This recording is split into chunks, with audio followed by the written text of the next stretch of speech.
Hello tout le monde, j'espère que vous allez bien. Pour ceux qui ne me connaissent pas, je suis Capucinette et je parle de livres sur les réseaux sociaux. Aujourd'hui, j'ai décidé de vous emmener quelque part. On ira à Livre en Folie. Oui, aujourd'hui c'est le jeudi 16 juin et pour la première fois depuis 2 ans, on organise Livre en Folie en Haïti. Ce sera au Caribé. Et j'ai hâte parce que, ça fait longtemps que je n'ai pas vu d'autres lecteurs comme si amassés comme ça. Et puis, bon, je vous amène avec moi pour que vous puissiez vivre aussi l'expérience. Let's go!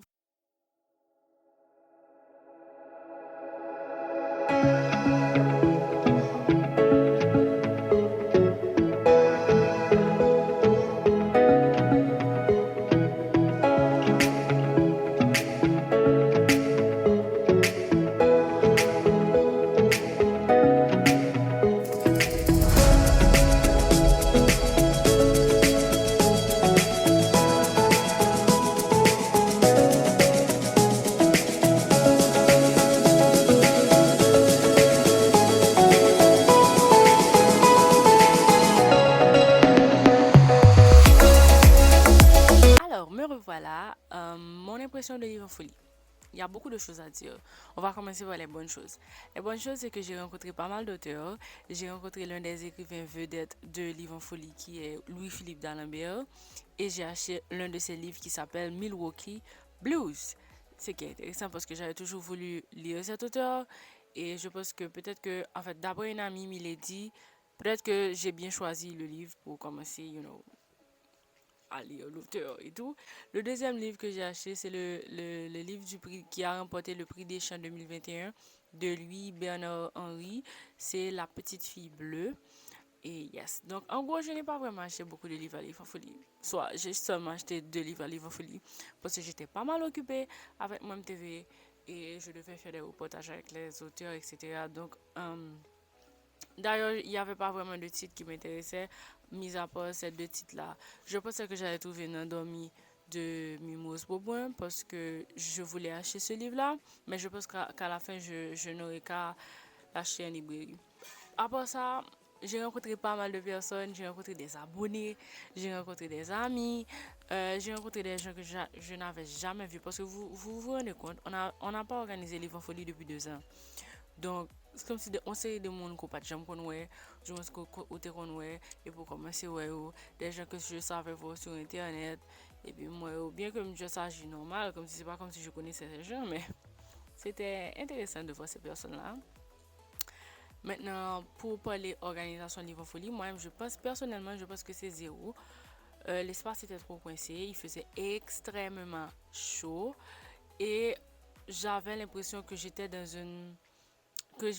une boîte qui contient des sardines parce qu'on était trop coincés. Quand je voulais me déplacer à l'intérieur, là où les auteurs étaient en signature, je devais me frotter aux gens et c'était très désagréable. En fait, je pense que c'est ça. C'est surtout ça le problème.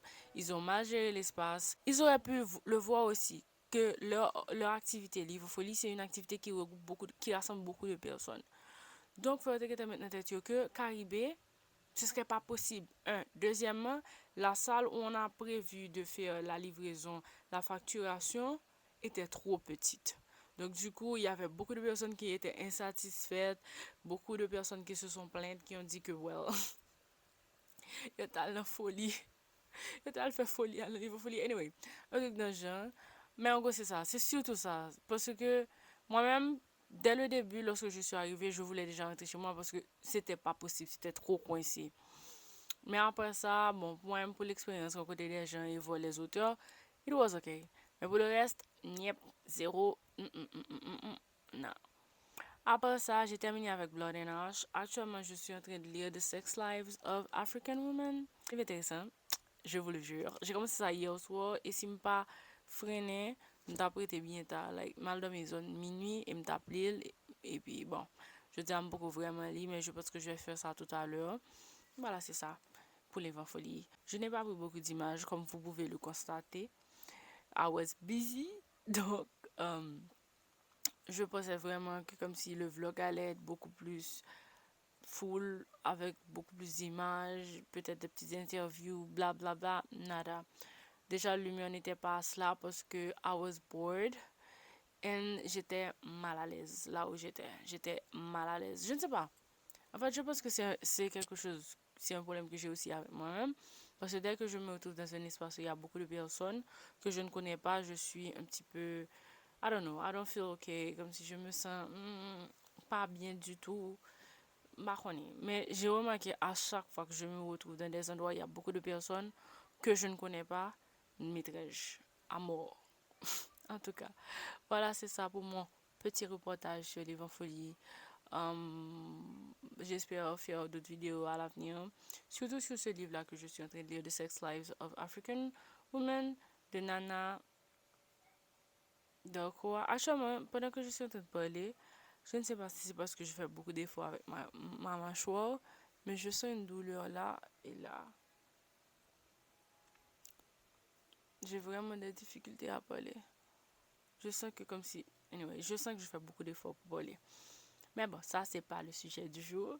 Voilà, n'oubliez pas de me suivre sur Instagram parce que c'est là que je suis la plus active. Tous les liens se trouvent dans la barre d'infos. Donc c'est ça. Et puis je vous dis au revoir et à bientôt pour une nouvelle vidéo. Bye bye!